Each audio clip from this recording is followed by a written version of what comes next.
நாகர்கோவில்ல எம்எல் ஆஸ்பத்திரியில என் மருமக இங்க படிச்சு வந்தா 10 மாசம் ஆகுது.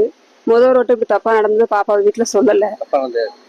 டாக்டர் ராதாகிருஷ்ணன் டாக்டர் நடந்தாரு, அதை சொல்லல. வீட்டுல சொல்ல வேண்டாம், அம்மா கஷ்டப்படும் சொல்லல.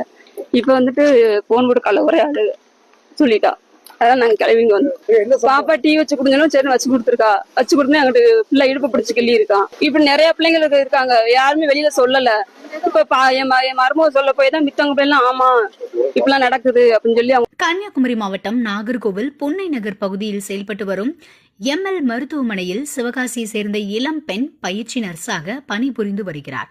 நேற்று காலை மருத்துவமனையின் தலைமை மருத்துவர் ராதாகிருஷ்ணன் பயிற்சி நர்ஸிடம் தனது அறைக்கு டீ கொண்டு வரும்படி கேட்டுள்ளார். பயிற்சி நர்ஸும் டீ கொண்டு வந்துள்ளார்.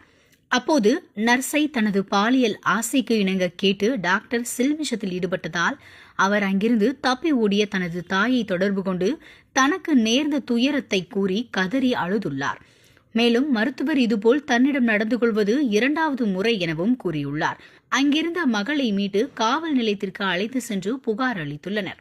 பயிற்சி செவிலியரால் குற்றச்சாட்டுக்கு ஆளான பிரபல மருத்துவர் ராதாகிருஷ்ணன் ஆசாரிப்பள்ளம் அரசு மருத்துவக் கல்லூரியில் பொறுப்பு டீனாகவும் ஆயிரக்கணக்கான மருத்துவ மாணவிகளுக்கு ஆசிரியராகவும் பணியாற்றி தற்போது ஓய்வு பெற்றுள்ளார் என்பதும் குறிப்பிடத்தக்கது.